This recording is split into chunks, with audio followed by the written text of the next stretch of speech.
Will you be able to retire? Good evening, America, and welcome back to another episode of Silver Dad Knows. Remember, always live with no edits. If this is your first time here, hit that subscribe button now, as you're going to like what I'm about to say. So, folks, without further ado, I am presenting to you right here a piece that I actually gifted to Silver's son not too long ago, and we're actually looking at a 2024 1-ounce silver Superman piece made from 0.999 fine silver. These have a limited mintage of only 15,000 pieces worldwide. And as you can see, that is actually a big deal because this piece is excellent. Highly, highly collectible.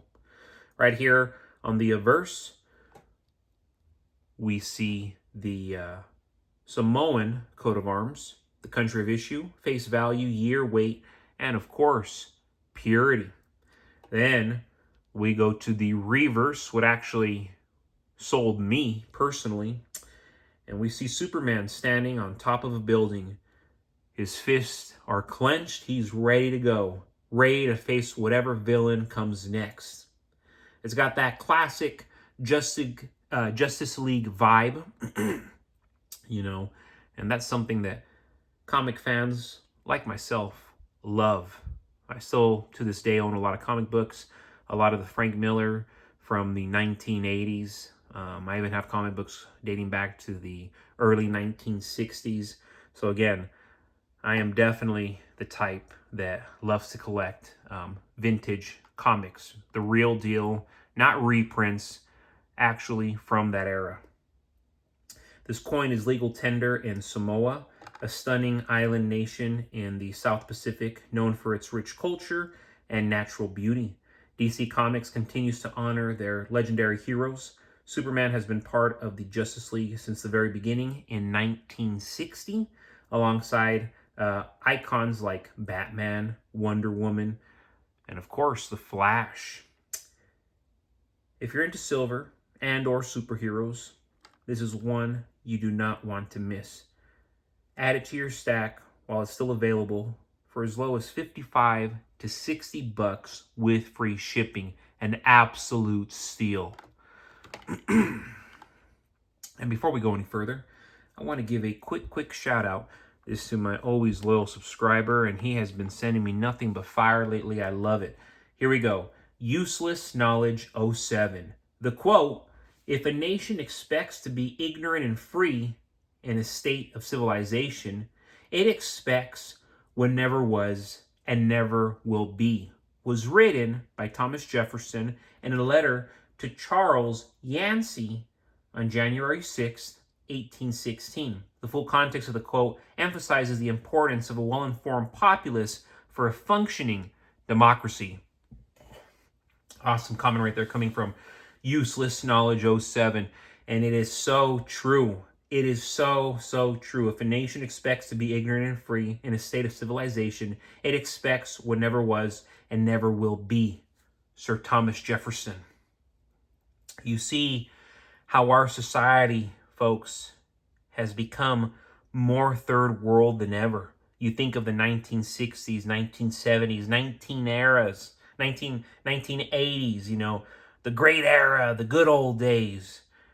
Boys riding bicycles, girls riding bicycles, everybody going outside, being safe, no perversion, and nothing chaotic taking place. Simple times.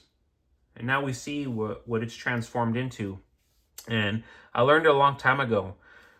A nation can be third world financially, but it becomes third world first mentally. And now so many of this youth, so many of these generations, they embrace a culture that does not embrace financial literacy, does not embrace faith, a religious faith, does not embrace wanting to be that leader of their household, taking initiative, willing to sacrifice. At this point, we're talking about cultures that are not being practiced as they were dominantly for so long now. To have an alpha male, to have a role model, it has become extremely rare for the majority of people. The majority of people, they don't have that mentor that they need. They don't have that leader that they need, the older brother, the good father, the good mother, the good sister, the good uncle, the good grandparent. We're seeing less and less of that. And that is the whole reason as to why, well, why has America fallen? Why is America crippled? Well, there's no more grandmas. There's no more grandpas. There's no more dads. There's no more moms. There's no more older brothers. There's no more older sisters. I'm not trying to be bleak, folks. It is the reality, and people need to stop wondering, where did we go wrong? Because the majority of these people who are asking these same questions, they are mirrors to what I am talking about. In a world where the dollar buys less every year, smart Americans are turning to silver, not as a hobby, but as a hedge against the destruction of their purchasing power. While most workers are busy feeding their 401ks with dollars that shrink in value, those stacking real ounces of silver are holding something time-tested, tangible, and immune to government manipulation. A 401k may look good on paper, but it's built on paper promises, stocks, bonds, and funds that depend on corporate stability and central bank policies. When the Federal Reserve prints trillions, it inflates asset prices and gives a false sense of security. Silver, on the other hand, doesn't need Wall Street's permission to shine. Its value is rooted in scarcity, industrial demand, and history itself. 1,000 ounces might not seem like much. I mean, now it is when people see what silver's gone to. And that's why you do the math. At $55, $60 an ounce, that's $55,000, $60,000, a fraction of what many Americans have tied up in volatile markets. Yet as the dollar weakens and inflation bites, the same 1,000 ounces could easily climb to $200, $300, $400 per ounce within the next decade. That turns $55,000 into $400,000 plus. Meanwhile, the average 401k grows sluggishly, burdened by management fees, inflation, and the inevitable market crashes that erase years of progress. History shows that every financial bubble, from the dot-com crash to the 2008 meltdown, ends the same way. The middle class loses, and real assets like silver surge. And you know, folks, I have been saying for so long, $60 by 2026. Now I'm thinking $70, $80 by 2026. And we're seeing the chart. We're seeing what's happening.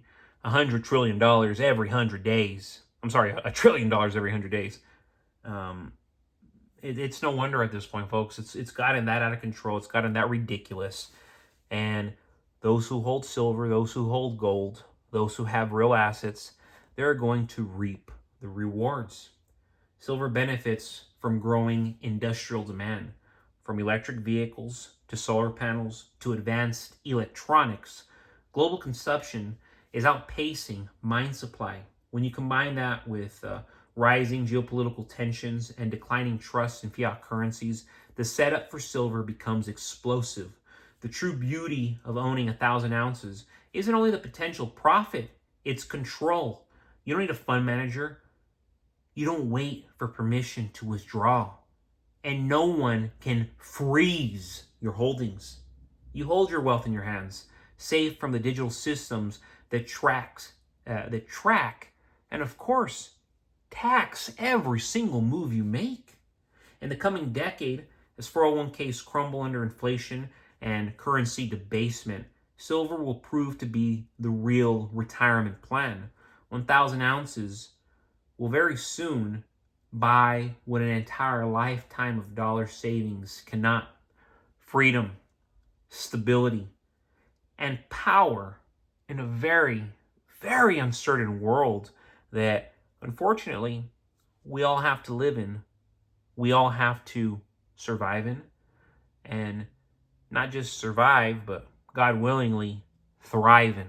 But folks, as always, thank you so much for joining us for another evening, another episode of Silver Dad Knows. God bless you, God bless your household, and God bless America.